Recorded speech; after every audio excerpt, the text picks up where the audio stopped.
संपूर्ण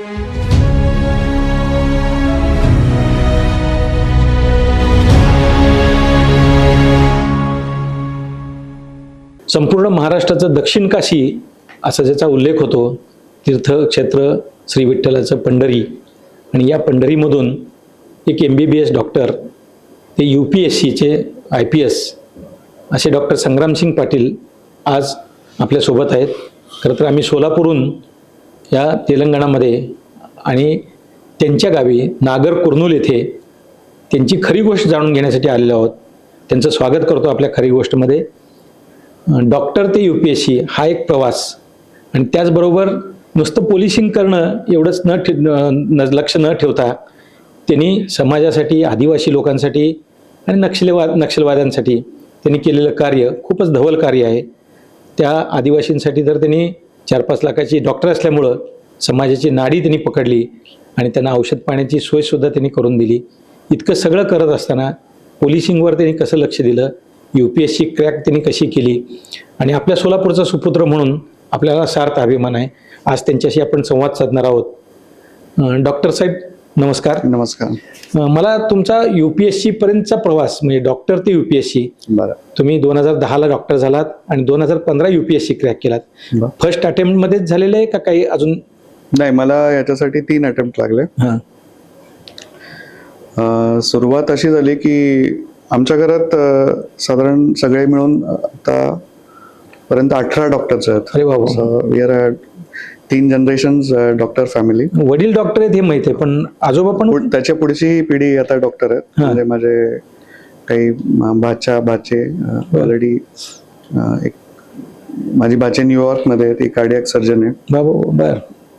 तर असा UPSC असा ठरवून केलेला प्रवास नव्हता. माझे MBBSच्या फायनल इयरला वडिलांची तब्येत थोडी प्रकृती खालावलेली, त्यांना डायबिटीस असल्यामुळे डायलिसिस चालू होतं. बर. त्यामुळे MBBS नंतर थोडा शिक्षणात खंड पडला, आणि मग त्यावेळेस हे UPSCचा प्रवास चालू झाला. तो पण MBBS मध्ये माझ्या एक बॅचमेट होत्या डॉक्टर अश्विनी पाटील. त्यांनी MPSC एक्झाम उत्तीर्ण झाल्या. त्या आता सध्या DCP नागपूर म्हणून कार्यरत आहेत. मग त्यांनी मला सांगितलं की तुझं एवढं अवांतर वाचन आहे, तर तू UPSCचा अभ्यास का नाही करत आणि ही परीक्षा का नाही देत. तर ती मला वाटतं की ती एक टर्निंग पॉइंट होता, जिथून मी सुरुवात दिली. फर्स्ट अटेम्प्ट असंच आपण देऊन बघू म्हणून केला, आणि प्रिलिम्स क्लिअर झाली, पण पुढची काहीच तयारी नव्हती, त्यामुळे तो अटेम्प्ट असाच वाया गेला. मग त्यानंतर घरचे परिस्थिती सांभाळत एक, आणि मी त्यावेळेस दिल्लीमध्ये as a medical practitioner job पण केलेला, मेडिकल रेसिडेंट म्हणून 3 हॉस्पिटल्समध्ये. मग ते करत UPSCचा प्रवास चालू झाला, आणि 3ऱ्या अटेम्प्टमध्ये मग यश मिळालं. असं काही वाटत नाही का की आपण ती अगदी सेफ सर्व्हिस डॉक्टर की, आणि UPSC क्रॅक करून IPS होऊन इतर समाजामध्ये काम करणं, कारण प्रशासकीय सेवा करताना खूप अडचणी येत असतात? सुरुवातीला जेव्हा सुरू केलं तर या सर्व गोष्टींची कल्पना शक्यतो सगळ्यांना नसते. आणि तुम्ही जे म्हणाला की सुरक्षित, घरचे सर्व डॉक्टर आणि हे दवाखाना सगळं सेटअप रेडी असून हा निर्णय म्हणजे घरच्यांचा पण थोडा विरोध होता, पण आईंचा पूर्ण पाठिंबा होता की तुला जी इच्छा असेल तर तू कर. तर मग त्याप्रमाणे केला. पण UPSC किंवा कुठली प्रशासकीय सेवा मला वाटतं एक खूप मोठा प्लॅटफॉर्म आहे. एका क्लिनिकमध्ये बसून तुम्ही जास्तीत जास्त किती एक 100-200 पेशंट पाहू शकता. पण जेव्हा तुम्ही एका जिल्ह्याच्या लेवलला किंवा एखाद्या राज्याच्या लेवलला, पॉलिसी लेवलला काही इनपुट देऊन तुमचं काम लाखो लोकांपर्यंत पोहोचू शकतं. So I think that is much bigger platform UPSC म्हणजे प्रशासकीय सेवा. ते UPSCच्या तयारी दरम्यान काही मोठं आव्हान असं काही वाटलं? आव्हान हेच होतं की UPSC मध्ये त्या परीक्षेचं स्वरूप काय आहे न जाणता त्याच्यामध्ये उडी घेतली होती, आणि नंतर 1-2 अटेम्प्ट गेल्यानंतर कळालं की आपलं काहीतरी चुकतंय. आणि थोडंसं घरच्या परिस्थितीमुळे आर्थिक थोडीशी हे होते, तडजोडी होत्या काही. वडिलांच्या आजारपणामुळे वगैरे. पण आव्हान तर काय, आव्हानाशिवाय मला वाटतं कुठेही यश मिळत नाही. फक्त आर्थिक आव्हान होतं का आणखीन काही आव्हानं होती? मानसिक पण थोडंसं, की आपल्याला घराकडे दुर्लक्ष होत आहे का. पण आईंचा खूप खंबीर पाठिंबा असल्यामुळे की मी बघून घेते, घरातील एक व्यक्ती आजारी पडली म्हणून पूर्ण घर आजारी पडायला पाहिजे असं ह्या शब्दात त्यांनी मला सांगितलं होतं. आणि त्यामुळे मी दिल्लीला राहू शकलो आणि प्रिपरेशन करू शकलो. आता घरात एवढी मोठी सगळी डॉक्टरांची संख्या होती. आता माझ्या माहितीप्रमाणे मिसेस पण डॉक्टर, पण ते PhD डॉक्टर होत आहेत असं समजतंय. नाही, हा, तर PhD डॉक्टर म्हणजे ते DRDO मध्ये सायंटिस्ट आहेत. त्यांचं MTech एनर्जी करून आता हायड्रोजन स्टोरेज वरती रिसर्च चालू आहे. त्यांचाही माझ्या करिअरसाठी फार मोठा हातभार म्हणायला लागेल. आणि आमच्यामध्ये म्हणतातच की being officer is easy, being officers wife is much tougher. आता तुम्ही महाराष्ट्र सोडून तेलंगणात आलात, ह्या प्रशासकीय सेवेत आहात, त्यात पोलीसमध्ये आहात. त्यांचा रोल कितपत कसा उपयोगी पडतो किंवा तुम्ही कुटुंबासाठी वेळ कसा देऊ शकता? जबाबदारी भरपूर असते, पण जेवढी जबाबदारी आणि जेवढा स्ट्रेस असतो सर्व्हिसेसमध्ये, पण एक फॅमिलीचा खंबीर पाठिंबा असणं फार गरजेचं आहे. बरोबर. की आपल्या अप्रोक्ष आपल्या कुटुंबाची काळजी, आपल्या घरी येणाऱ्या जाणाऱ्यांची काळजी घेतली जाते. आणि त्यासाठी मला वाटतं तुमच्या बेटर हाफ व बायकोचा सपोर्ट असणं फार महत्वाचं आहे. तुमच्याबरोबर जिथं जिल्ह्यात जातंय तिथं ते सोबत असणार. हो, त्यांचा त्याग फार मोठा आहे. हो. काय सांगाल त्या त्यागाबद्दल? मुलांच्या शिक्षणात बऱ्याच वेळा मुलांना पण ऍडजस्ट करायला लागतं, शाळा बदलायला लागते, त्यांचे ठरलेले मित्रमैत्रिणी. मग त्यासाठी आता बघू, हळूहळू आम्ही प्रयत्न करतो हैदराबादला हेडक्वार्टर हैदराबाद ठेवायचं, पण गेली 10 वर्ष त्यांचा तुम्ही म्हणाल त्याप्रमाणे त्याग भरपूर आहे आणि तेवढाच सपोर्टही मिळाला खंबीर. तुम्ही मगाशी सांगितलं की पहिली प्रिलिम मी पास झालो, पण मेन मध्ये पुढं काही यश मिळालं नाही. एक तर हे मेन्स मी दिलीच नाही, कारण तयारीच नव्हती त्यावेळेस. पहिल्यांदा जेव्हा मी दिली त्यावेळेस 2 ऑप्शनल सब्जेक्ट असायचे. आता आय थिंक एकच ऑप्शनल सब्जेक्ट असतो. त्या 2 ऑप्शनल सब्जेक्टचा अभ्यास काही तयार नव्हता, त्यामुळे मी ती दिली, स्किप केली आणि म्हटलं की पुढच्या तयारी करूया. त्यातून काय शिकलात? तुम्हाला काय मिळालं शिकायला? त्यातून हे बऱ्याच वेळा मला असं वाटतं की अनेक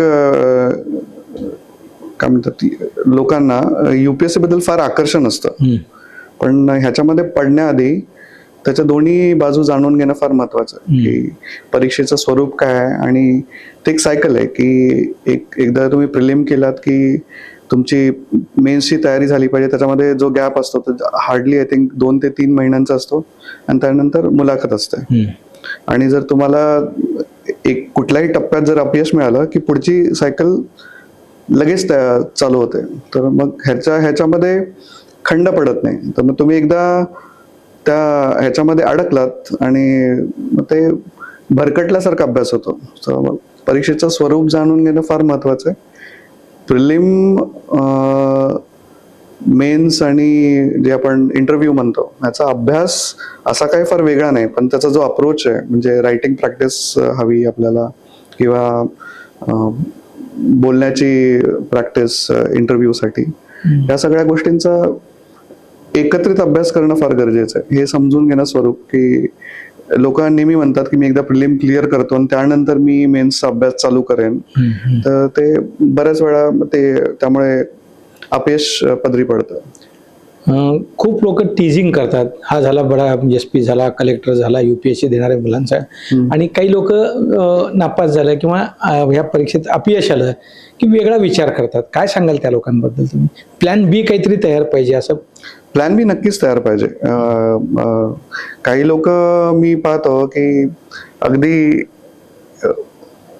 जुगार खेळासारखं की हा मी करणारच, आणि रट्टा मारून ज्याला म्हणतात. रट्टा मारूनही असं नाही, इच्छा, दुर्दम्य इच्छा फार असते, मेहनती असते, तेवढं त्यांच्याकडे काय म्हणतात इंटेलिजन्स पण असतो.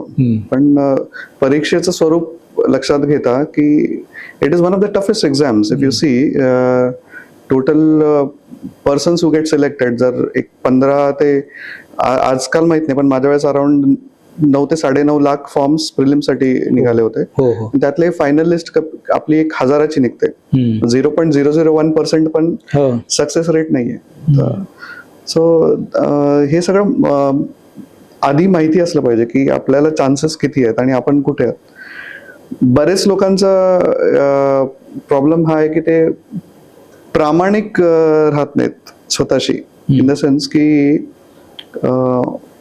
स्वतःला एक्झाम पासून जेवढं दूर ठेवता येईल, जसं की नाही मी वाचतच राहणार, मी लिहायची प्रॅक्टिस नाही करणार, मी टेस्ट सिरीज नाही देणार, माझा अभ्यास अजून झालेलाच नाही, मला अजून वाचायचा आहे. तर ह्याच्यामध्ये मी माझे बरेच मित्र बघितलेत की नाही मी पुढच्या वेळेस अजून चांगला अभ्यास करेन. पण एक स्वतःची बेसलाईन काढून ठेवायची की मी एवढा अभ्यास केला, मला एवढे मार्क पडतात, मी आता ही परीक्षा देऊ शकतो, नाही देऊ शकत, आणि मला काय इम्प्रूव्हमेंट करायला पाहिजे. पेपर लिहिणे आणि त्याचं अनालिसिस करून आपण कुठपर्यंत आहोत, आपल्या काय त्रुटी आहेत अभ्यासामध्ये हे जाणून घेणं फार महत्वाचं आहे. अभ्यास जेवढा महत्वाचा आहे की तेवढंच तुम्ही तुमच्या अभ्यासाच्या पद्धतीचं अनालिसिस करणं फार महत्वाचं आहे असं मला वाटतं. जे अपयशी झाले आणि त्यांनी वेगळा विचार केला, कोणी काही आत्महत्या केल्या, काही हे केल्या, त्यांच्यासाठी काय सांगाल? नाही तर युपीएससी असं एक अभ्यासक्रम आहे मला वाटतं की ज्याच्यातून हा जो जातो, जरी तुम्ही सिलेक्ट नाही झाला तर एक वेगळा माणूस म्हणून नक्की तुम्ही घडता. मला जो युपीएससीच्या प्रक्रियेमधनं गेला आहे तो आय थिंक कुठेही सक्सेसफुल होईल. Being the kind of perseverance it requires, dedication आणि जेवढा अभ्यास करायला लागतो, तर अपयश येऊन अशा एकदम टोकाचा निर्णय घेणे चुकीचंच आहे ते. आणि तुम्ही त्यासाठी आणखी बरेच पर्याय आहेत, जसे गव्हर्नमेंटच्या डिफरंट मिनिस्ट्रीजमध्ये बऱ्याच पोस्ट आहेत, PM फेलोशिप्स आहेत, तिकडेही वळू शकता. तर स्वतःची दुसऱ्या क्षेत्रामध्ये कारकीर्द करणारे पण बरेच जण आहेत. पण प्लॅन बी मी सांगेन सगळ्या युवकांना एक तयार ठेवणे फार गरजेचं आहे की होईल हे एक आशावाद आहे, होणारच तुमचा प्रयत्न आहे, पण नाही झालं तर काय करणार ह्याच्यासाठी पण तुमची तयारी असणं गरजेचं आहे. कारण एस्पेशली ग्रामीण भागातनं जे येतात आणि युवक आणि त्यांच्या आईवडिलांच्या पूर्ण आशा लागून राहिलेल्या असतात, आणि मग ते तुम्ही जे म्हणता नाही टोकाचा निर्णय काय करतात, ते थोडीफार कुतर होतेच की अपेक्षा लागलेल्या आहेत घरच्यांच्या, किती दिवस पैसे पाठवतायत मला पुरवतायत. काही लोकांच्या ठिकाणी जमीन विकली जाते, 4 अटेम्प्ट नंतर 5 अटेम्प्ट नंतर तरी यश मिळत नाही. एक कुठेतरी सेल्फ डाऊट पेक्षा जास्त ते डिप्रेशन मध्ये जातात. सर आय थिंक प्रामाणिक असणे स्वतःची फार महत्वाचे. आपल्याला कुठे थांबायला पाहिजे, प्रयत्न जरूर करावा, पण I would say it is always safe you have a plan be ready. आणि हे नाही झालं तर मी काय करणार हे पुढे विचार करून ठेवला पाहिजे प्रत्येकाने. आता मी सोलापूर जिल्ह्याचा अभ्यास करतोय, 38-39 वर्ष मी पत्रकारिता येते. ग्रामीण भागाचा टक्का खूप चांगला आहे शहरापेक्षा, किंवा कॉन्व्हेंट स्कूल, इंग्लिश स्कूल ह्याच्यापेक्षा आपले जिल्हा परिषद शाळेतले विद्यार्थी खूप मोठ्या प्रमाणात आहे. काय सांगतील तुम्हाला याच्याबद्दल? युपीएससी मध्ये म्हणता तुम्ही? युपीएससी स्पर्धा परीक्षेत कुठल्याही स्पर्धा परीक्षेमध्ये मला वाटतं की जे अवलोकन असतं ग्रामीण भागातल्या लोकांचं, अपार्ट फ्रॉम पुस्तकी ज्ञान जे आपण कोर इंटेलिजन्स म्हणतो, त्याच्यापेक्षा जे स्ट्रीट स्मार्टनेस, व्यवहार ज्ञान आहे, ते ग्रामीण भागातून आलेल्या विद्यार्थ्यांना किंवा ज्यांनी ऍक्च्युअली गावाचा, जिल्ह्याचा सगळ्या गोष्टींचा अनुभव घेतलाय त्यांच्याकडे जास्त असतो, आणि तो रिफ्लेक्ट होतो त्यांच्या बोलण्यात, वागण्यात. व्यवहार ज्ञान फार चांगलं असतं. माझ्या माहितीप्रमाणे इंटरव्ह्यूची जी टीम असते ते त्या विषयाच्या पेक्षा त्या विद्यार्थ्याच्या, त्या परीक्षार्थीच्या नॉलेजमध्ये काय आहे, तो कशा पद्धतीनं फेस करू शकतो आलेल्या प्रश्नांना, तर ते तपासलं जातं. करेक्ट. ज्ञान तर तुमचं ऑलरेडी नॉलेज वाईज मेन्स आणि प्रिलिम मध्ये बऱ्यापैकी कव्हर होतं. इंटरव्ह्यू म्हणजे तुमचं पर्सनॅलिटी टेस्ट आहे, rather than calling it an interview, it is a personality test. So basically what we do as administrators, we face lot of tough questions, tough decisions, आणि प्रत्येक गोष्ट एक धर्मसंकट आहे, हे करायचं, हे केलं तर हे असं, हे असं आहे. तेवढेच दबाव पण असतात बऱ्याच गोष्टी, आणि असं कुठलं काय काळं आणि पांढरं असं नसतं बऱ्याच गोष्टींमध्ये. आणि त्या ह्याच्यामध्ये तुम्ही संयम राखून काय डिसिजन घेता, आणि as per law, as per हे, आणि लोकांना पण कसं कंट्रोल करता, हे फार महत्वाचं आहे. So how much stress you can handle, आणि तुम्ही तुमचे विचार किती स्पष्टपणे मांडू शकता, निर्णय क्षमता तुमची कशी आहे, तुमचे कुठल्या आव्हानाला घाबरता का, तर ह्या पैलू पण बघितल्या जातात मला वाटतं इंटरव्ह्यूमध्ये. तुम्ही वर्दीचे अट्रॅक्शन म्हणून IPS मध्ये गेलात का IAS व्हायचं होतं, IFS व्हायचं होतं, किंवा काय? असं मी सांगितल्याप्रमाणे मला ह्या सर्व्हिसेस बद्दल फार असं काही माहिती नव्हतं. IAS was always my first choice, आणि वर्दीचं IPS वॉज सेकंड. तर माझ्या रँकिंग प्रमाणे मला IPS सर्व्हिस मिळाली. पुन्हा बसून पुन्हा IAS व्हायचं असं काही प्रयत्न केला? माझे 2 अटेम्प्ट शिल्लक होते, पण मी सांगितल्यामुळे माझ्या घरच्या परिस्थितीमुळे म्हटलं की आता इथे थांबणं योग्य आहे. But I was pretty much happy with IPS. समजा एखाद्या तरुणाला UPSCचं एक्झाम क्रॅक करायची, त्याला व्हायचंच आहे, तर त्याला 3 अशा कोणत्या गोष्टी तुम्ही सांगाल की ज्याच्यामुळे तो त्या परीक्षेपर्यंत जाऊ शकेल किंवा यशस्वी होईल?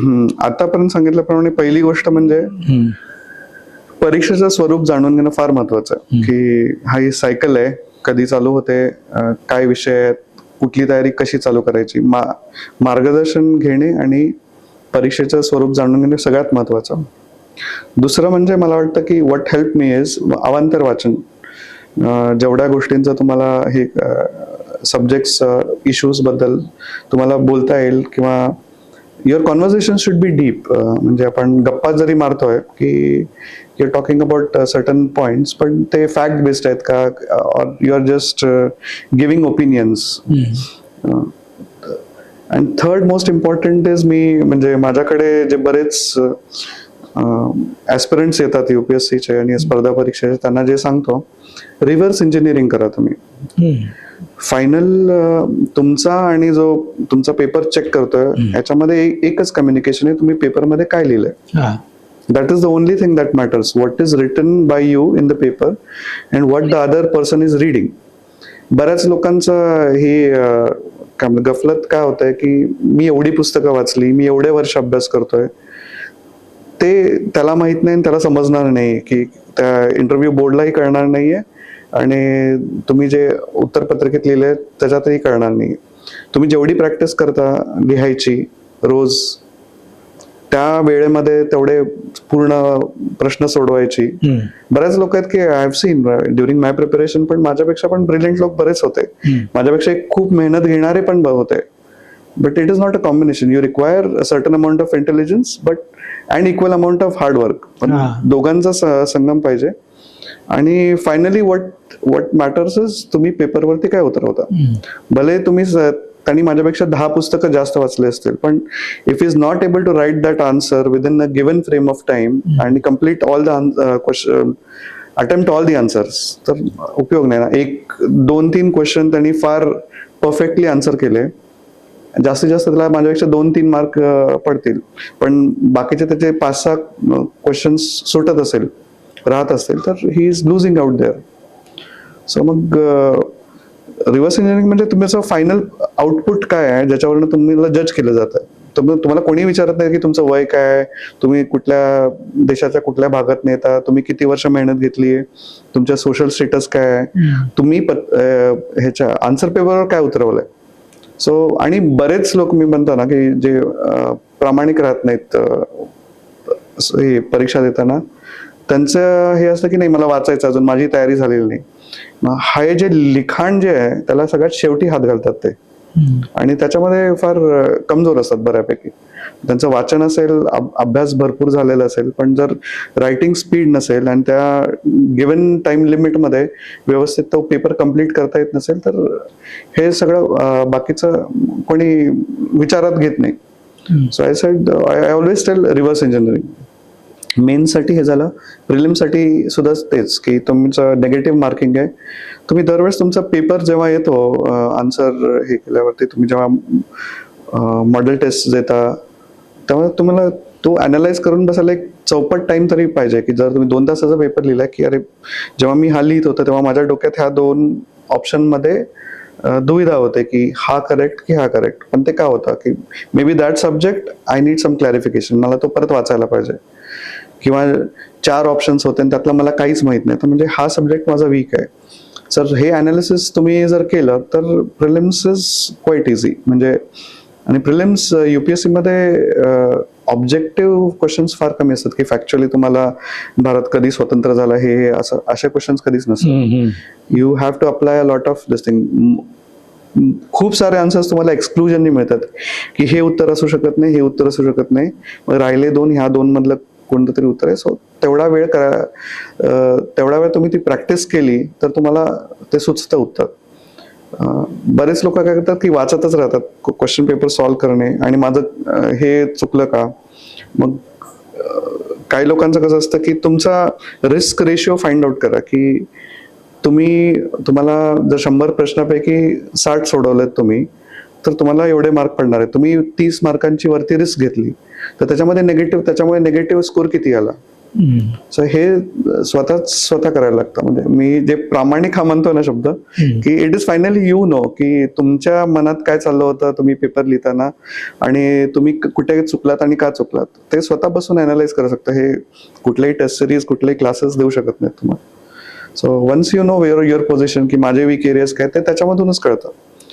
आणि इंटरव्ह्यू साठी जर म्हणाल तर की बेस्ट इज बोलायची प्रॅक्टिस करणे, आणि आपण जे काय चर्चा करतोय आपल्या मित्रांबरोबर, लेट इट बी रिगार्डिंग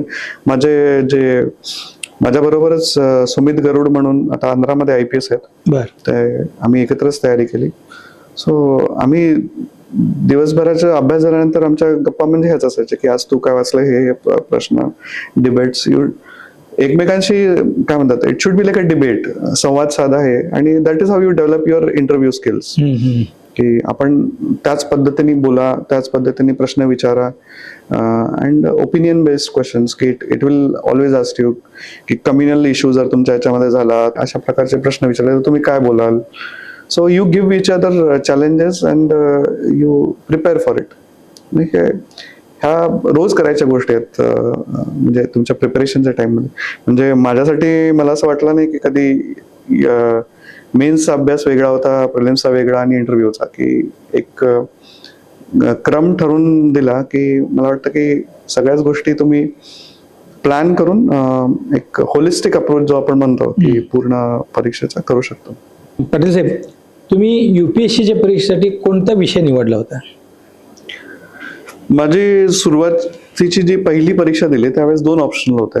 तर तेच मी सांगेन की परत बऱ्याच लोकांची चूक काय होते की मला सांगितलं गेलं की जॉग्राफी आणि polity, this were the popular options, and त्याच्या नोट्स अवेलेबल आहेत म्हणून बरोबर ते घेऊन टाकलं. सो ह्या चुका बऱ्याच साधारण लोक करतात की ह्याचे क्लासेस अवेलेबल आहेत, ह्याच्या नोट्स अवेलेबल आहेत म्हणून तो. पण आपल्या स्वतःची गती कशामध्ये आहे. नंतर मी जेव्हा पूर्ण रेट्रोस्पेक्टिव्हली विचार केला की 2 अटेम्प्ट्स मध्ये आपल्याला ह्यानी काय साध्य होत नाहीये, then I change my option to anthropology, which is very similar to medical science and easier, much easier. आणि तेवढी कॉम्पिटिशन कमी आहे, कारण जेवढे जॉग्राफीचा पेपर देणारे मुलं आहेत त्याच्यात एक 10% असेल अँथ्रोपॉलॉजी. तुमचं पेपर चेकिंग जेव्हा होतं ते रिलेटिव्ह आहे की 100 लोक जर देत आहेत तर त्यातले एक 3-4 लोक सिलेक्ट होतील. So you have to fight with another 95% people.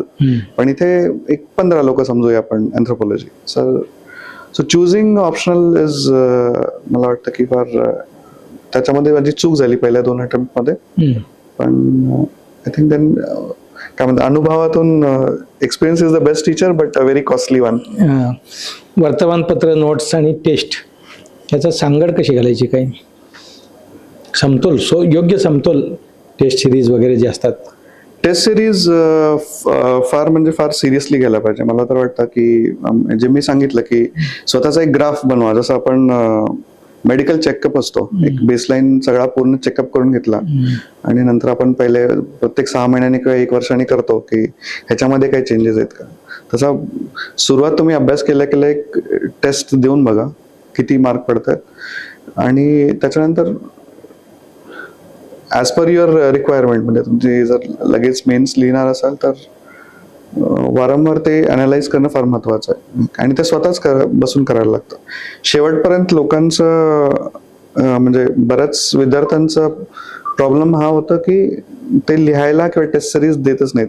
बरेच असे विद्यार्थी की डायरेक्टली मेन्सचे पेपर लिहिलेले आहेत, प्रिलिम्स क्लिअर झाली आणि मेन्सचे पेपर लिहितोय तोच पहिले लिहितोय. जे विद्यार्थी ह्याचं अट्रॅक्शन आहे पण अजूनही काही दिले नाहीये, आता इथून सुरुवात करायची आणि मग पुढं स्पर्धा परीक्षेत उतरायचं आहे आणि त्यातून त्यांना यशस्वी व्हायचं आहे, त्यांच्यासाठी काय सांगाल? मानसिकता कशी तयारी करायची, काय?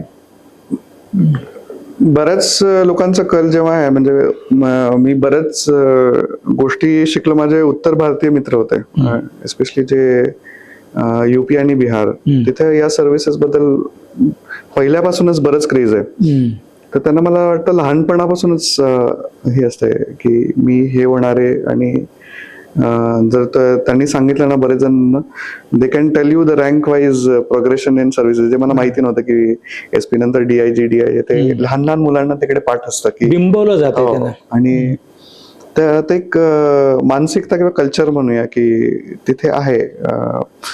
आणि महाराष्ट्रामधील मुलांना मला वाटतं की आता टक्केवारी वाढत चालली आहे यशाची आणि ग्रामीण भागात पण भरपूर हे पोचलंय. तर माझं हेच असेल की तुम्ही जेव्हा तुमचं ग्रॅज्युएशन चूज करता आणि तुम्ही जर ठरवलंच आहे की तुम्ही UPSC ची तयारी करणार आहे, तर you can start right from the first year of your graduation की कुठला विषय निवडलाय. मे बी तो UPSC चा ऑप्शनल सब्जेक्ट असू शकतो. इंजिनियर किंवा डॉक्टर आहेत तर ते सब्जेक्ट सुद्धा UPSC मध्ये आहेत. त्याप्रमाणे जर तुम्ही त्याची तयारी सुरुवातीला केली आणि अवांतर वाचन, तुम्ही याच्या पूर्वी म्हणाला की न्यूजपेपर आणि नोट्स, बरेच लोक न्यूजपेपर वाचण्याची जी एक पद्धत आम्ही शिकलो होतो त्याच्यामध्ये फक्त हे वाचायचे हेडलाईन्स आणि हेडलाईन्सवरनं इश्यू काढायचे. म्हणजे समजा आज सोन्याचा भाव एवढा आहे तर you go to this thing, currency, gold कधीपासून आहे, म्हणजे गोल्ड बॅक मॉनिटरी सिस्टम कधीपासून आहे, सुरुवात झाली, मग ते करन्सी नोट्स कशा कशा आल्या, मग ते पूर्ण ते इकॉनॉमिक्स मध्ये जाऊन मॅक्रो इकॉनॉमिक्स, मायक्रो इकॉनॉमिक्स बघायचं. मग वेगवेगळ्या देशाच्या करन्सीचा रेट कसा ठरतो, गोल्ड बॅक सिस्टम काय, गोल्ड रिझर्व्ह का लागतात, रिझर्व्ह बँक काय, किती गोल्ड डिपॉझिट ठेवायला लागतात. सो दिस इज, म्हणजे आता सोन्याचा दर किती घसरला किंवा किती वाढला ती न्यूज इम्पॉर्टंट नाही, बट दिस हे ह्याच्यावरनं इकॉनॉमिक्स तुम्हाला कळतंय का, तर तो सगळा भाग बघायचा. की दुसरा नेक्स्ट इस्रायल, आपण वॉर बद्दल बघतोय, पॅलेस्टाईन बद्दल तो इश्यू काय आहे. मग then you get back to right from biblical times, culture काय होतं, अब्रामिक रिलिजन्स काय आहेत, त्यांच्यामध्ये ज्यूज कसे वेगळे आहेत, मुस्लिम कसे वेगळे आहेत, मग त्यांच्या हे काय आहेत, सुरुवात कशी झाली, देन तिथल्या मिडल ईस्टर्न कंट्रीज मध्ये काय काय इश्यूज आहेत. सो एकदा त्या सगळ्या पूर्ण विषयाचा आपण अभ्यास केला की हे फक्त you are only skipping and updating. अच्छा ओके, हे झालं होतं माहितीये, आता आज नवीन काय आहे. सो फक्त पेपर वाचणे नाही, you have to find out what are the topics. मग सुरुवातीला जेव्हा मी पेपर वाचायला घ्यायचो तर आम्ही जवळपास 8-8 तास पेपर वाचायचो. म्हणजे प्रत्येक पानावरचे जे आहेत हे बरेच इश्यूज माहीत नसतात, कारण मी MBBS फील्ड मधल्यासारखे असलो तर मला रोबोटिक्स बद्दल किंवा इंजिनिअरिंग बद्दल बऱ्याच गोष्टी येतात, त्या वाचल्या की अरे यावेळेस नोबेल पुरस्कार ह्याला मिळाला, हे कशाबद्दल आहे. सो व्हॉट आर द वेगवेगळ्या गोष्टी काय आहेत, ते इश्यूज फाइंड आउट करत गेले की आय थिंक आता हायड्रोजन फार सगळीकडे चर्चेचा विषय आहे. Hydrogen fuels, so fuel energy हे हा सेक्टर काय, ते देशाची कशावरून ठरते. म्हणजे इंडस्ट्रियल रेव्होल्युशन चालू झालं, कोळसा, तिथून आज आपण हायड्रोजन बद्दल बोलतोय. तर असं मला वाटतं की एक होलिस्टिक अप्रोच, परत एकदा म्हणेन मी, की तो ठेवून जर आपण अभ्यास केला तर दॅट हेल्प्स. तुम्ही UPSC ची परीक्षा दिली, प्रिलिम झालं, मेन झाली, इंटरव्ह्यू झाला, ते सगळा क्रॅक झाला आणि रिझल्ट लागला. ओके. त्या दिवशी घराच्या आईची सगळ्यात महत्त्वाचं, ज्याने आईने तुमच्या पाठीशी खंबीर साथ दिली, तुम्हाला उभारलंय आणि हो तू UPSC क्रॅक कर, हो IAS IPS काय व्हायचे हो, असं जेव्हा सांगितलं आणि त्यावेळेस तुम्हाला ती भावना काय झाली, मी झालो IPS झालो मी, असं जेव्हा आईला सांगितलं? त्याचं श्रेय पूर्ण त्यांनाच देईन मी. मला वाटतं की मे बी त्यांच्या आशीर्वादामुळे पण असेल आणि एक त्यांची जी माझ्यावरती जो आत्मविश्वास होता, मला वाटेल माझाही स्वतःवर नसेल तेवढा माझ्यावरती त्यांचा आत्मविश्वास होता की तू करशील, तो फक्त प्रयत्न करत राहा. या सगळ्या डॉक्टरांनी तुम्हाला तू डॉक्टर झालास आणि इकडं कट चाललास असं काही सांगितलं नाही? तसं कोणी नाही. स्वतःच्या विचाराचं फ्रीडम होतं तुमच्या? हो. वडिलांचं होतं की वडिलांना नेहमी तेच सुरक्षेची भावना की आपलं हॉस्पिटल आहे, हे सगळं चालू आहे, चांगली प्रॅक्टिस आहे चांगली, तर की सेक्युरिटी आहे तर ती सोडून दुसरा काय विचार करायचा, तर त्यांचा दृष्टिकोन होता आणि तो बरोबरही होता त्यांच्या दृष्टीने बघितलं तर. पण मला वेगळं काहीतरी करायचं होतं. आता तुम्ही UP बिहारच्या मुलांचं सांगितलं, आपल्याला आत्ता अवेअरनेस होतोय आणि महाराष्ट्राचा टक्का वाढतोय. बरं, काय याच्या मागचं कारण असावं टक्का वाढायचं? का आता अवेअरनेस झाल्यामुळे टक्का वाढतोय, का मुलांना आता ही परीक्षा द्यावीच आपण आणि व्हावं काहीतरी असं वाटायला आहे, का परिस्थिती तशी निर्माण झालेली आहे? टक्केवारी वाढली कारण बरेच ऑफिसर्स, मला वाटतं मागच्या दशकात बरेच चांगले ऑफिसर्स आलेत आणि ते एक प्रेरणास्थान ठरलंय नक्कीच. आता तेलंगणामध्ये बघाल महेश भागवत सर, त्यांचं जे human trafficking, anti human trafficking मध्ये जे काम आहे, आदिवासींसाठी पण जे काम आहे, पेशा व्यवसायात पण त्यांनी खूप चांगलं काम केलेलं आहे. ते त्या गोष्टींमुळे बऱ्याच लोकांना प्रेरणा मिळते आणि असे बरेच ऑफिसर्स आहेत ते की ते फार म्हणजे बिकट परिस्थितीतून मात करत या हुद्द्यांवरती आज पोहोचलेले आहेत. त्यामुळे मग एक प्रेरणास्थान तर युवकांना निर्माण झालेलं आहे, ही नक्की गोष्ट आहे. आणि महाराष्ट्राची टक्केवारी वाढण्यामागे आणखी एक कारण म्हणजे मला वाटतं की ग्रामीण भागात या गोष्टींचं मला वाटतं की आणखी क्रेज आहे, मला वाटतं अर्बनपेक्षा. आणि जे आपले मेडिकल कॉलेजेस आहेत, मला वाटतं BJ medical college, GS medical college, अजून आपलं कृषी विद्यापीठ राहुरी, तिथून बरेच ऑफिसर्स झालेत. त्यामुळे आता एक सेंटर्स निर्माण झालेत UPSCची आणि तयारी कशी करायची आणि ही एक्झाम कशी क्रॅक करायची. त्यामुळे एक जी लेगेसी पूर्वी नव्हती, जी फक्त उत्तर भारतीय किंवा साऊथ इंडियन स्टेट्समध्ये होती, ती मला वाटतं हळूहळू निर्माण होतीये आणि गायडन्स म्हणा किंवा हे मार्गदर्शन चांगलं मिळते आजकालच्या मुलांना. महेश सरांचं पण मी सांगेन त्यांचं योगदान की दरवर्षी UPSCचा जेव्हा रिझल्ट लागतो त्यांचे बरेच विद्यार्थी ज्यांना त्यांनी मार्गदर्शन केलंय मुलाखतींसाठी वगैरे, बरेच लोक आहेत. मग हे ऑफिसर्स म्हणजे पूर्वीचे ऑफिसर्स पण बरेच योगदान आहे या टक्केवारी वाढण्यामागे. त्यांना खूप महाराष्ट्रातले मुलं ह्याच्यात यावे असं वाटतंय आणि ते फ्रीली गायडन्स करतात महेश भागवत सर. आता लेटेस्ट त्यांच्या ते UPSCच्या याच्यामध्ये 66 का 60 काहीतरी परीक्षार्थी यशस्वी झाले. त्यांचं कौतुकच केलं पाहिजे आणि अशा लोकांकडे बघून आपली मुलं आता पुढे येत आहेत. त्यांचा जो काळ होता, त्यांनी जेव्हा परीक्षा दिली त्यावेळेस फार विचित्र परिस्थिती होती, त्यांना अभ्यासाला असं काही नव्हतं. तुमच्या काळात काय होतं ना आत्ता काय आहे? आता मला वाटतं की आमच्या काळातही हे नोट्स वरती फार भर असायचा, विच आय ऑलवेज फेल्ट की your answer will never stand out, कारण सगळे तेच नोट्स वापरतात. सो स्वतः प्रयत्न करणं गरजेचं आहे, अवांतर वाचन करणं गरजेचं आहे, because you will add something extra to it. Today I would say this generation is blessed because social media एवढा आहे, राईट फ्रॉम ChatGPT, AI. म्हणजे मला जर आता एक एसे लिहायचं असेल तर I can get it in 1 minute. ChatGPT ला सांगून किंवा कुठल्याही गोष्टीचं अनालिसिस पाहिजे. So I think their preparation style should be different, more innovative, आणि how that answer can be more it can stand out, त्याच्यासाठी त्यांनी प्रयत्न केला पाहिजे. सो मला वाटतं की टेक्नॉलॉजीचा जर बेस्ट वापर करता येत असेल तर आजच्या जनरेशननी तो जरूर करावा. मोबाईल हा माझा मित्र आहे असं त्याच्यातनं उद्युक्त होते. कारण ह्याच्यामध्ये चॅट जीपीटी आणि सगळं आता हातात आलेलं आहे. हा ते आहे, पण शेवटी कसा वापर करणार, टेक्नॉलॉजीचा वापर. तुम्ही जेव्हा पहिला दिवस होता, ज्यावेळेस ह्या तेलंगणामध्ये तुम्ही आलात आणि आपला एक युनिफॉर्म तुम्ही अंगावर चढवला, त्या दिवशीची भावना काय होती तुमची? आम्ही फाउंडेशन कोर्स मसुरीला केला सगळ्या सर्व्हिसेसचा 2015 मध्ये. सो ते झाल्यानंतर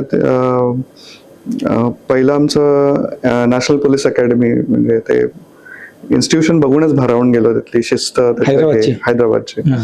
आणि तुम्ही म्हणाल तसं युनिफॉर्म घालणं म्हणजे एक आपल्यामध्ये एक वेगळाच व्यक्ती संचारतोय असं भावना तर होते जेव्हाही आपण युनिफॉर्म प्राऊड फिलिंग तर असतंच. आणि तेवढंच काय म्हणतात की आपण आपली एक पर्सनॅलिटी चेंज होते असं मला नेहमी वाटतं की तुम्ही नॉर्मल कपड्यांमध्ये असाल आणि जेव्हा तुम्ही युनिफॉर्म घालता एक आपोआप जबाबदारीचं भान येतं आणि आपण काहीतरी हे वेगळे आहोत हे जाणवत. तुमचं आता महाराष्ट्र सोडून तेलंगणात आलात, इथल्या कल्चरशी आणि खरं तर तुमच्याकडे जे सगळा पत्रव्यवहार होतो, तक्रारी असतात, अर्ज असतात, तुमच्या कॉन्स्टेबल पासून ते तुमच्या खालच्या अधिकाऱ्यांपर्यंत मेमो द्यावं लागतात, काही कारवाई करावी लागते, सगळं ते इकडच्या भाषेत आहे, तेलुगू भाषेत. तुम्ही मराठी, इकडे आल्यानंतर सगळं तेलुगू. हा प्रवास तुम्ही ते कसं शिकलात? काय म्हणजे हे मिरॅकलच आहे ही भाषा येऊन शिकणं परत. That is the beauty of all India services. मी म्हणेल जे आहेत ना की आपण कुठल्याही देशातल्या भागात आपली जरी जन्मभूमी असेल तर कर्मभूमी शेवटी युपीएससी ठरवणार. तर आता ज्या वेकन्सी प्रमाणे किंवा माझ्या रँक प्रमाणे मला तेलंगणा स्टेट झालं. आणि प्रत्येक स्वतः तेलंगणाला यायला स्वतः इच्छुक होतात का ते झालं असं? हा, म्हणजे आम्ही जेव्हा फॉर्म्स भरतो आम्ही ऑप्शन्स देतो की फर्स्ट चॉईस, सेकंड चॉईस याप्रमाणे. तर मी महाराष्ट्र सुरुवातीला देऊन त्याच्या आजूबाजूचे राज्य त्याच्यामध्ये टाकले होते. तर भाषा शिकणं आय थिंक नवीन ठिकाणी जाऊन ते एका दृष्टीने बंधनकारक पण आहे, कारण आम्हाला 2 परीक्षा द्यायला लागतात, एक लोअर लेवल आणि हायर लेवल. त्याच्यामध्ये तुम्हाला लोकल भाषा वाचता येते, लिहिता येते आणि बोलता येते. ह्याबद्दल ती परीक्षा असते. त्यावरती तुमचं हे पण असतं, तुमचं प्रमोशन पण असतं. त्यामुळे ते बंधनकारक आणि अनिवार्यता आहेच, पण त्या कमांड त्याच्यावर असल्याशिवाय तुम्ही कामच करू. आणि जेव्हा तुम्ही बोलता की पोलीस सर्व्हिस मध्ये एस्पेशली की it is something of an emergency, जो कोणी त्रस्त व्यक्ती आहे जो आपल्याकडे कंप्लेंट, तो मनस्थितीत नसतो आणि तो इमोशनली जेव्हा बोलतो तो त्याच्या भाषेतच बोलतो. आणि त्यातही बराच फरक असतो की तुमची प्रमाण भाषा वेगळी असते, जे तुम्ही शिकता पुस्तकी तेलुगू, आणि जे लोकली जे कोलोकियल आपण डायलेक्ट्स म्हणतो ते फार वेगळे असतात. तर ते समजायला थोडीशी सुरुवातीला अडचण होते, कारण पण हळूहळू सराव झाल्यावरती समजते भाषा. आता तुम्ही साधारण 10-11 वर्ष इथं आहात, आता फ्लुएंट तेलुगू बोलताय, फ्लुएंट लिहिता येत आहे तुम्हाला? हो, लिहिता येतं, वाचता येतं, बोलताही येतं.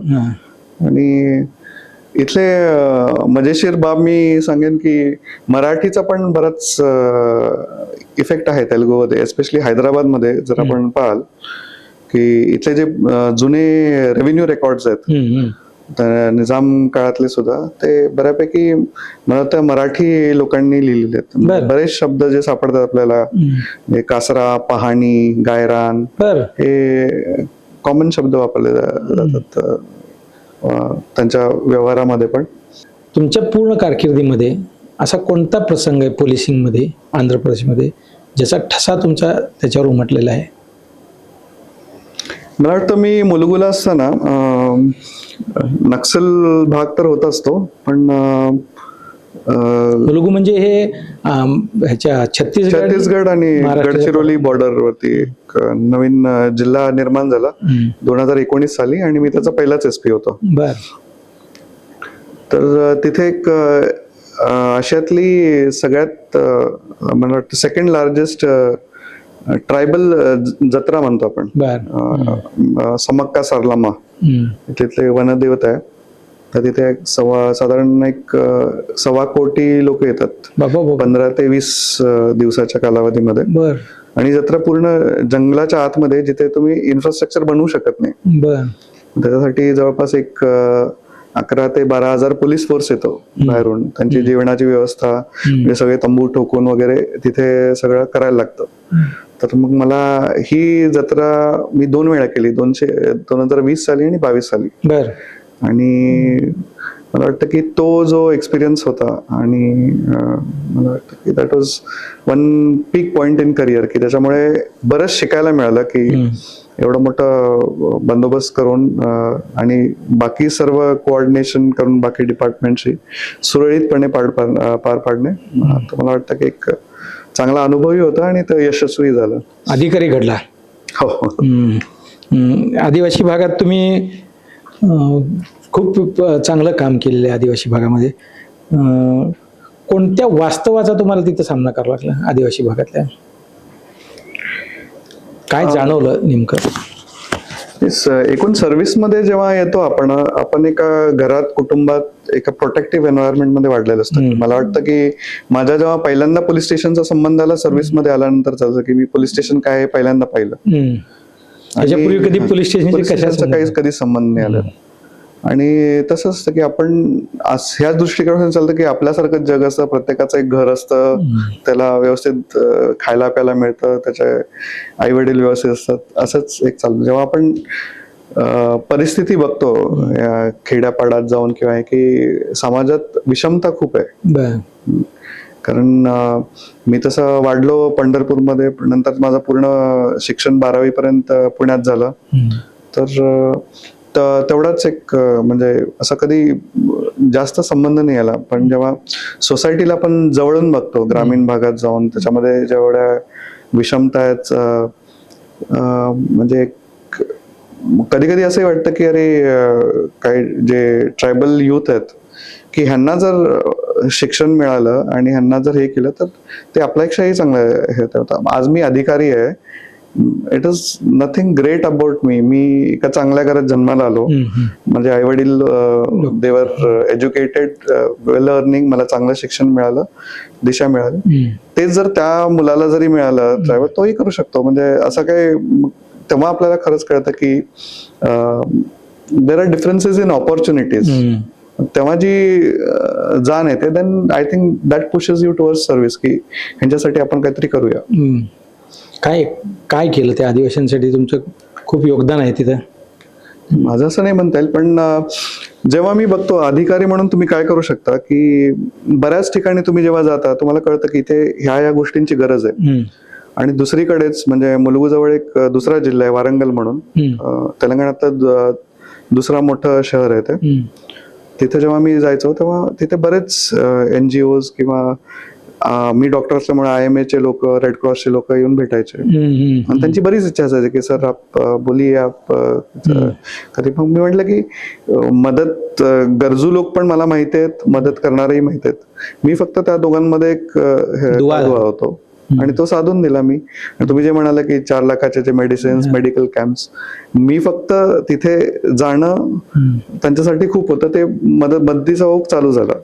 म्हणजे असं मी म्हणेन की त्यांना एवढंच होतं की स्वतः SP जातो एवढ्या दूर जंगलात, खेड्यापाड्यात, तर तेही मला वाटतं स्वखुशीने यायला तयार होतात. मला वाटतं की समाजात हे दोन्ही भाग आहेत, की फक्त मला वाटतं की अधिकारी म्हणून मी ते जोडून दिलं आणि त्यामुळे हे करता आलं मला.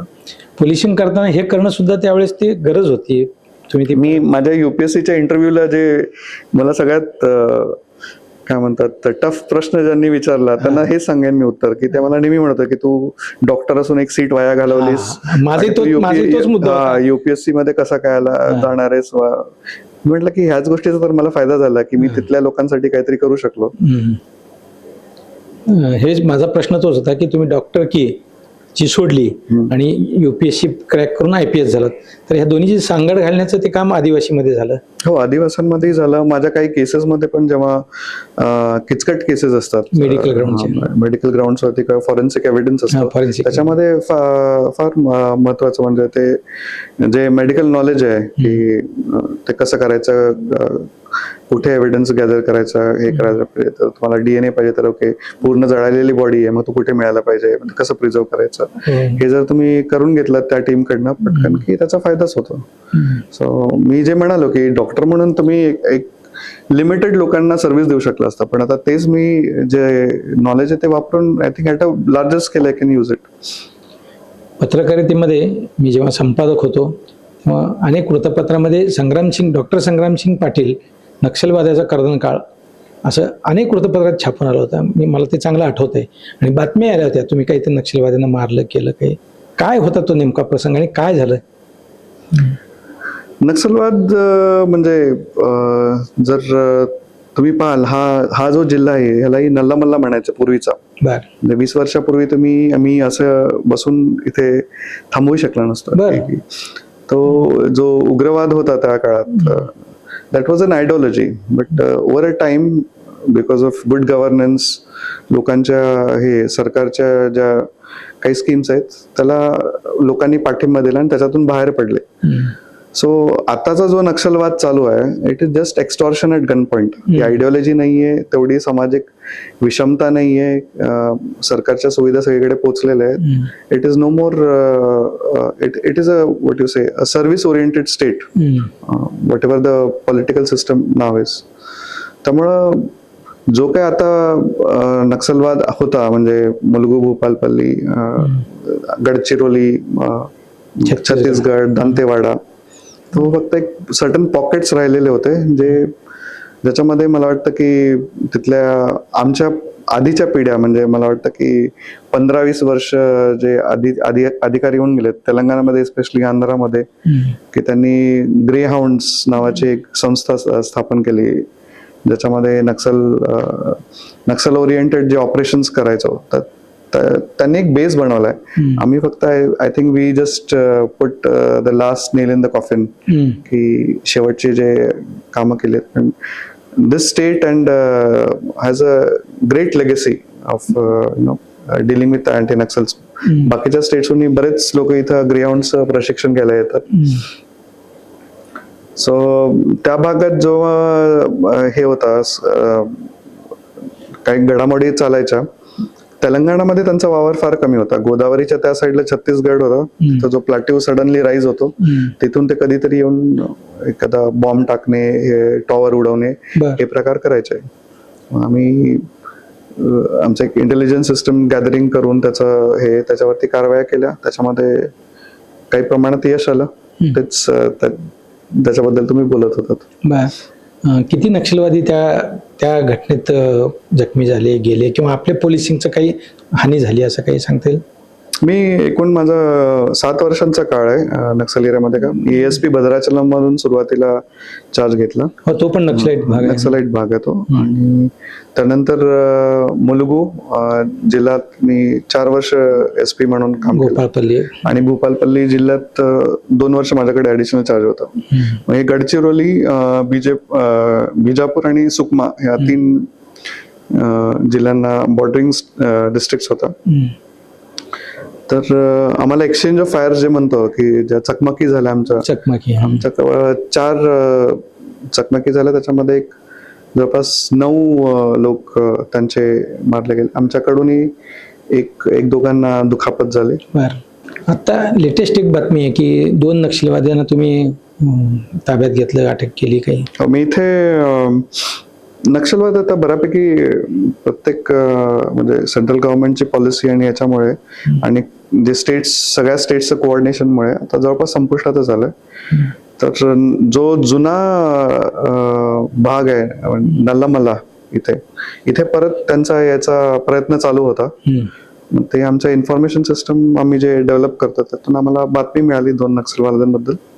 त्यांना आम्ही अटक केली. हे म्हणजे मी जिल्हा जॉईन केल्यानंतर 1-2 महिन्यांनी घडलेली गोष्ट आहे. नेहमी मला एक प्रश्न पडतो की तुम्ही लिपी शिकलात, लिहिता येतं, वाचता येतं, तुम्हाला बोलता येतं, ही तेलुगू भाषा तुम्ही सगळी पूर्ण आत्मसात केलीत. इकडच्या ह्या तेलंगणाचं कल्चरलशी तुम्ही कसं मॅच झालात? काय आहे? कारण महाराष्ट्रीयन कल्चर आपल्याला रोजच माहित आहे. हो, कल्चर मला वाटतं की आपला जसा मराठवाडा भाग आहे, निजामाचा भाग, तेलंगणा हा भाग तसाच आहे बऱ्यापैकी. जर मी माझ्या पंजोबांबद्दल पण बोललो, ते या भागातले जागीरदार होते, निजामाचे जागीरदार होते. आईचे वडील? आईचे आजोबा. हा, तर ते त्यांची जवळपास 97 गावांची जागीर होती. तर माझ्या मध्ये पण ते चिक्कीहळ्ळी, अक्कलकोट तालुक्यात. चिक्कीहळ्ळी. त्यांची आय थिंक जुनं ते किनी बंगार किनी. किनी म्हणायचे, बंगारकिणी. बंगार किनीचे जागीर होते. मग त्यामुळे आय थिंक ह्या भागाचा थोडासा वारसा मिळालाय, खाण्यापिण्याच्या पद्धती वगैरे. किंवा जे माझ्या आजीचे पण शब्द होते की तिला उर्दूमध्ये शिक्षण झालेलं 3री पर्यंत, किंवा जे आपण उर्दूमध्ये बोलतो बेमुरवत, तिचा एक नेहमी शब्द आहे बेमुरवत. मला तो आता कळतो की तो उर्दू मधला शब्द आहे. तर कल्चरली देवाणघेवाण आहे तसं, असा फार वेगळा भाग नाही. हा थोडंसं खाण्यापिण्यामध्ये इथल्या ऍडजस्टमेंट असतात, कारण त्या भात जास्त प्रमाणात खाल्ला जातो. पण आजकाल काय सगळीकडे सगळं मिळतं, त्यामुळे असं विशेष हे फरक नाही. कल्चरली तसं हैदराबादचं बघायला गेलं तर Hyderabad is a very cosmopolitan city. बघायला गेलं तर तिथे सगळ्या राज्यातली माणसं आणि सगळ्या प्रकारचे खाण्यापिण्याचे पद्धती. आपल्या मराठा मंडळ जरी बघितलं हैदराबाद मधलं, जवळपास 6 लाख लोक आहेत. आणि निजामा काळापासून असलेले काही जनरेशन पण आहेत की निजामाचे जे क्लरिकल स्टाफ होता, बरेचसे सरदार वगैरे होते, ते मराठा ब्राह्मण समाजाचे बरेच लोक आहेत तिथं. पूर्वापार ते दुर्गाबाई देशमुख, C.D. देशमुख यांच्या अनेक पूर्वापार मराठी शाळा पण आहेत तिथे काही भागात. त्यामुळे सांस्कृतिक वारसा तसा मला वाटतं की इथे चांगला संगम आहे. मराठी लोकांची पण टक्केवारी खूप चांगली आहे. आणि गणपती तुम्ही बघाल तर तुम्हाला वाटेल हैदराबादचा, तर तुम्हाला वाटेल तुम्ही पुणे किंवा मुंबईत असं आहे. एवढ्या मोठ्या प्रमाणात इथे सण साजरा केला जातो. बर, आता नेहमी मला प्रश्न पडतो, मला थोडं साऊथ इंडियन पिक्चर बघायची, डबड पिक्चर बघायची सवय आहे खूप. आणि मी ते बघत असताना, आणि त्या प्रत्येक पिक्चरमध्ये जिथं कुठं पोलीस आहेत ते असं नेबरहूड पोलीस आहेत, किंवा पॉलिटिकली त्यांच्यावर काहीतरी असा अन्याय अत्याचार होतो आणि तो पोलीस शांत राहतो, मारामाऱ्या चालल्या, ठाणामाऱ्या चालल्या, खून झालाय, असं सगळं चित्रण. आता ठीक आहे तो पिक्चर आहे, पण जे आपले जे काही हिंदी असतील किंवा मराठी पिक्चर असतील ते अशा पद्धतीनं काढले जात नाहीत. पण साऊथमध्ये मात्र म्हणजे मनावर परिणाम होणे इतका कुठं आहे का नाही पोलिसिंग, असं वाटतंय. नाही, मी त्याची एक ऍक्च्युली उलटी बाजू मी सांगेन. इथे युनिफॉर्मला खूप रिस्पेक्ट आहे या ज्या आंध्र आणि तेलंगणा स्टेटमध्ये, की पोलिसांवरती एवढे पिक्चर निघतात, मला वाटतं की कुठल्या दुसऱ्या राज्यात निघत नसतील. इथे वर्दीबद्दल जी क्रेज आहे, आणि एस्पेशली जे पोलिसांचं योगदान आहे नक्सल टाइम मध्ये गेले 30-40 वर्षात, त्यामुळे पोलिसांना खूप मानतात इथे. तर ते थोडंसं मनोरंजनाकरता वेगवेगळे ऍस्पेक्ट दाखवले असतील, पण पोलिसांवरती स्पेसिफिकली बरेच पिक्चर्स तेलुगूमध्ये आहेत, where most of the time the hero is shown as police. त्यामुळे लोकांमध्ये ह्या वर्दीबद्दल, पोलीस सर्व्हिस बद्दल खूप क्रेज आहे. तुम्हाला आता काय असं वाटत नाही का, आपण तेलंगणात आलो, कुठे इथं आलो, महाराष्ट्रात बरं होतं आपलं, IPS सुद्धा महाराष्ट्रात राहिलो असतं तर अजून छान झालं असतं, कारण महाराष्ट्र हे सांस्कृतिक आणि कुठलेही फार अडचण नसणारं राज्य आहे, गुजरात. असं काही तुमच्या मनात काही कधी येत नाही? नाही, तसा विचार नाही होत कधी. पण ऑब्विसली तुम्ही म्हणता की फर्स्ट चॉईस महाराष्ट्राच होता माझा, पण त्यावेळेस इनसाइडर ज्या ओपन वेकन्सी असतात त्याच्यावरती अवलंबून, त्यावेळेस काही नव्हत्या त्या. पण ते वाटण्याला काही सीमा नसते, त्याच्यानंतर हो समाधानी. आता आम्ही तुमचा हा जिल्हा सगळा फिरला, बघितला, आम्ही श्रीशैलमला गेलो होतो. फॉरेस्ट एरिया खूप मोठा आहे. तुमचं आणि त्यांचं कोऑर्डिनेशन कसं असतं, किंवा काय आता त्यांचे कायदे ते खूपच कडक आहेत? नगर कर्नूल जिल्ह्यात जवळपास 44% फॉरेस्ट भाग आहे. इथे जे अमराबाद टायगर रिझर्व म्हणतो, या आशियातला आंध्र तेलंगणा विभाजनापूर्वी सगळ्यात मोठा टायगर रिझर्व होता. आता आमच्याकडे एक म्हणजे ह्या रिमोट एरियाज मध्ये काही आपण ब्लॅक पॅचेस म्हणतो, जिथे कम्युनिकेशन नाही, तिथे आम्ही वायरलेसचा उपयोग करतो. फॉरेस्ट डिपार्टमेंट आणि त्याचे कायदे जसं म्हणाला ते फार महत्वाचे आहेत, त्यामुळे जंगलं वाचली आहेत आणि ते गरजेचं पण आहे. तर जे डिस्ट्रिक्ट फॉरेस्ट ऑफिसर असतात किंवा फॉरेस्ट, आमच्या नियमित मीटिंग्स असतात त्याच्याबद्दल. फॉरेस्ट रिलेटेड काही गुन्हे किंवा शिकार केली जाते किंवा तस्करी जे म्हणतो आपण, त्या बाबतीत डिस्ट्रिक्ट लेवलला कलेक्टर कंडक्ट करतात मीटिंग सगळ्या डिपार्टमेंटचे. त्याच्यामध्ये फॉरेस्ट हा फार महत्वाचा विषय आहे या जिल्ह्यासाठी तरी. पुढचं एम काय? आता तुम्ही आता SP आहात, 10-11 वर्ष सर्व्हिस झाली, आता DIG व्हाल, IG व्हाल, पुढं काय? व्हॉट्स नेक्स्ट?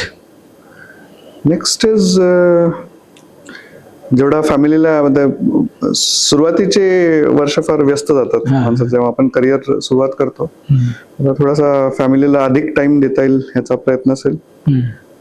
जसं मी सांगितलं, माझ्या मिसेस आता DRDO मध्ये सायंटिस्ट आहेत. आता त्यांचा करिअरचा मुख्य फेज चालू आहे, त्यांचा PhD वगैरे. त्यांनी जसा मला सपोर्ट दिला तसाच मी देणं अपेक्षित आहे आणि मला द्यावाही वाटेल. मुलांचं शिक्षण बेसिकली फॅमिलीसाठी जास्त टाइम देता येईल. आणि दुसरं म्हणजे ह्या अनुभवातून जे काही शिकलो आणि आपल्याकडून काय हे झालं त्यासाठी जे कोणी गरजवंत विद्यार्थी आहेत किंवा जे होतकरू आहेत UPSC साठी, त्यांना मार्गदर्शन करता आलं तर नक्कीच आवडेल. आता माझा शेवटचा असा एक प्रश्न आहे की एक संग्रामसिंग पाटील UPSC करून IPS झालेला आहे, असे 20 संग्रामसिंग पाटील तेही आपल्या भागातले व्हावेत. आता जनरली तुमच्याकडे सगळे येतात जातात, पण महाराष्ट्रीयन आपला टक्का वाढावा, सोलापूरचा टक्का वाढावा. आम्ही थोडं स्वार्थी भूमिका व्यक्त करतो कारण मी सोलापूरचा आहे. तर त्यासाठी आता तुम्ही तर विद्यार्थ्यांना घडवायचं ठरलंय, पण 20 संग्रामसिंग पाटील UPSC क्रॅक व्हावेत आणि त्यांना एका वाक्यात आपण काय सांगू शकाल? काय मी तेच सांगेन, म्हणजे इच्छा तिथे मार्ग आहे फायनली, आणि प्रामाणिक प्रयत्न करणं गरजेचं आहे. ध्येयवादी असणं मला वाटतं की आजकालच्या पिढीला एस्पेशली की फार गरजेचं आहे. आणि any service we require young blood, innovation, ideas. कारण एक प्रत्येक गोष्टीचा एक काळ आणि इरा असतो की 20 वर्षापूर्वीचं जर पोलिसिंग किंवा ऍडमिनिस्ट्रेशन बघितलं आपण किंवा आत्ताचं जे चालू आहे आणि पुढचं जे होणार आहे आता, तो जमाना होता की ते डाकू वगैरेचे नक्षलवाद होता. आताचं जे आहे ते दुसरे क्राईम्स आहेत. अजून एक सायबर क्राईम आता वाढतोय, ती टक्केवारी वाढते. सो ह्या चॅलेंजेसला फेस करण्यासाठी नवीन तरुण पिढी समोर बरीच आव्हानं आहेत आणि त्यांनी यावं या सर्व्हिसेसमध्ये मी तर म्हणेन. आणि कुठल्याही प्रकारचे गायडन्स, मार्गदर्शन किंवा सपोर्ट असेल तर मी आणि माझ्यासारखे बरेच अधिकारी ते आपल्या भागातले जे ऑलरेडी सर्व्हिसेसमध्ये आहेत ते आम्ही पुढे येऊन त्यांच्यासाठी नक्की प्रयत्न करू. आता तुम्ही सायबर क्राईमचा उल्लेख केला. पूर्वी तपासाचा एक भाग म्हणून असं टिपिकल म्हणजे ते दरोडा घालायसाठी आले, संडास करून गेले, म्हणजे हे लोक असतील किंवा खिडकीतनं गँग, मोडस ऑपरेटिंग. तर पूर्वी तशा सिस्टीमनं आपण तपास करायचो. आता सगळं पूर्ण मोबाईलवर किंवा टेक्नॉलॉजीवर सगळं डिपेंड आहे. ही टेक्नॉलॉजी आता नवीन पिढीला आत्मसात करावं तर लागणारच आहे. तर तुम्ही त्याचं चॅलेंज कसं फेस करताय? आम्हालाही ते करायला लागतंय, कारण जो सायबर क्राईमचा जो भाग आहे त्यासाठी आता आमच्या ट्रेनिंग्स होतात, म्हणजे right from constabulary level to SI CIs. हे ज्ञान गरजेचं आहे. आणि पूर्वी कसं 12वी किंवा ग्रॅज्युएशन मध्ये कॉन्स्टेबल यायचे, आता most of our constabulary is engineers also. So that is an asset to us. So उच्च शिक्षित मिळाले, प्रॉपर ट्रेनिंग देऊन त्यांना आणि रिओरिएंटेशन. बेसिकली पोलिसिंग तेच राहणार आहे, फक्त जसं क्राईम बदलेल तसा आमचा अप्रोच बदलायला हवा. आणि we have to be a step ahead. तर त्यासाठी नॅशनल लेवल, स्टेट लेवलवरती बरेच हे चालू आहेत आणि ट्रेनिंग्स आम्ही रेग्युलरली कंडक्ट करतो. तर आणि मोस्ट इम्पॉर्टंट याच्यामध्ये अवेअरनेसचा जो भाग आहे की बरेच आता पूर्वी सायबर क्राईम हा it was seen as a urban phenomenon. आता ते ग्रामीण भागातही कोणाला APK फाईल्स व्हॉट्सअप मधनं जाते आणि मग त्याचं बँक अकाउंट ठेवतं, तर त्याबद्दल अवेअरनेस करणं फार गरजेचं आहे. त्याच्यासाठी आमचे एक वेगळे युनिट्स आहेत, ते आम्ही कलावृंदम प्रोग्राम्स वगैरे कंडक्ट करतो. बँक्सची मदत घेऊन एक फायनान्शियल लिटरसीसाठी प्रोग्राम्स करतो. तर ह्या गोष्टीं थ्रू नवीन अप्रोच आणि इनोव्हेटिव्ह आयडियाजनी करायलाच लागतं. तर त्या सायबर क्राईममध्ये ज्येष्ठ नागरिक आणि सुशिक्षित असलेले लोकच जास्त त्यात अडकले जातात, फसले जातात.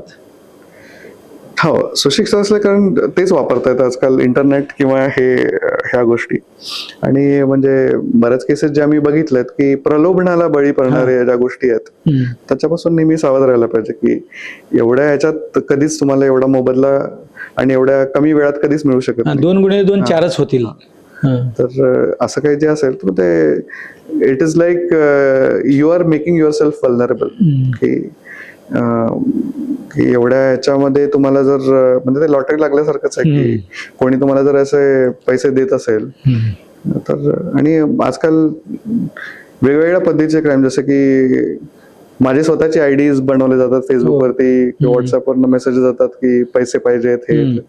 या गोष्टी आम्ही सांगतो त्या ह्याच्यामध्ये. पाटील साहेब, तुम्ही नक्षलवाद भागामध्ये काम केलं, आदिवासी भागामध्ये काम केलं, सोशल जस्टिससाठी काम केलं, तुमच्या प्रजावाणी म्हणून तुमची जी योजना आहे त्याच्यामध्ये काम केलं. आता नक्षलाईटमध्ये त्यांचं चकमकीत ते जरी उडले तरी तुम्हाला थ्रेट असा काही नव्हता का, किंवा भीती नव्हती का, फॅमिलीला काही भीती असं काही नव्हतं का, किंवा आदिवासीमध्ये काही लोक चांगलं काम करताना सुद्धा काही लोकांना ते नको असतं, त्याच्यामुळं काही थ्रेट आले का? थ्रेट हा तर फार मतलब महत्वाचा विषय आहे. कारण जर आंध्र आणि तेलंगणाची लेगसी बघितली तर इथे बरेच IPS ऑफिसर्सचे हे पण म्हणजे आमचे सिनियर ऑफिसर्स आहेत. काही लोक शहीद पण झालेत या नक्षल्यांशी सामना करताना. पण जेव्हा आम्ही फील्डमध्ये जॉईन करतो एक सर्टन स्टँडर्ड ऑपरेटिंग प्रोसिजर्स असतात, golden rules we are suppose to follow की एका रस्त्याने गेलं तर त्याच रस्त्याने परत नाही यायचं. अशा बऱ्याच गोष्टी असतात की सरप्राईज विजिट द्यायच्या किंवा त्या सगळ्या काळजी घेतल्या. त्यामुळे आणि चिंता तर असतेच फॅमिलीबद्दल आणि त्याच्यासाठी सिक्युरिटी मेजर्स असतात. एक किस्सा असा मी सांगेन, मी जेव्हा माझं फर्स्ट पोस्टिंग ASP भद्राचलम म्हणून जॉईन केलं तर त्याच्यानंतर 2 दिवसांनी एक आदिवासी माणसाचं नक्षलवाद्यांनी खून केला. आणि त्याच्या जवळ एक चिठ्ठी सोडून गेले की हा माणूस ASP संग्रामसिंग पाटील, त्यांनी संग्रामसिंग नव्हतं लिहिलं, संगासिंग असं लिहिलं, संगासिंग पाटील याचा हे खबऱ्या आहे म्हणून त्याचा खून केलाय. मला तिथे जॉईन होऊन 2 दिवस झाले होते. त्याच्यात काही तथ्य नव्हतं की तो माणसाला मी कधी पाहिलंही नव्हतं आणि भेटलंही नव्हतं. पण ती दहशत जी निर्माण करायची होती त्यांना की कोणीतरी नवीन आलंय आणि त्याला आपण एक संदेश देतोय. आणि त्यासाठी हकनाग एका निष्पाप आदिवासी माणसाचा, भरत म्हणून, मला त्याचं नाव अजून आठवतं, भरत म्हणून त्याचा खून केला होता. किती साली झालेला हा प्रकार? हा मला वाटतं 2018 साली. 18 साली जस्ट माझं first posting as ASP Bhadrachalam join केलं. 2 दिवसांनी ही घटना झाली. त्यामुळे रिस्क आणि हे तर असतातच, but that is a challenge and part of the service. मानसिक दडपण असं नाही. जेव्हा एक सुरुवातीला तुम्हाला गोष्टी कळायला लागतात आणि तुमचा फोर्स आणि तुमचा सपोर्ट की तुमच्यासाठी जे काम करतायत लोक कॉन्स्टेबल पासून स्पेशली, त्यांच्याकडून खूप शिकायला मिळतं. ते तुमच्या सुरक्षितेसाठी ते त्यांचे प्राण पणाला लावतात. त्यामुळे ते दडपण येत नाही, पण एक जबाबदारी एक येते की ह्यांचं पण आपण पूर्णपणे संरक्षण केलं पाहिजे. आणि ती जबाबदारी घेतली की मग ते दडपण निघून जातं. पाटील साहेब, आपण एक साधारण तासभर आपण गप्पा मारतोय, संवाद साधतोय. तुमच्यातली संग्रामसिंग पाटलांची खरी गोष्ट, खऱ्या माणसाच्या खऱ्या यशगाथा आमच्या स्लोगनच आहे. तर या व्यासपीठावर आपण संवाद साधलात, वेळ दिलात, तुमच्या व्यस्ततेच्यामधून वेळ काढलात आमच्यासाठी. खूपच आम्हाला आनंद वाटला. आणि सगळ्यात महत्त्वाचं असं आहे की स्पर्धा परीक्षा देणाऱ्या युवकांनी काय करावं याच्यासाठी तुम्ही जे मार्गदर्शन केलं त्याबद्दल आपले मनपूर्वक आभारी आहे. नमस्कार.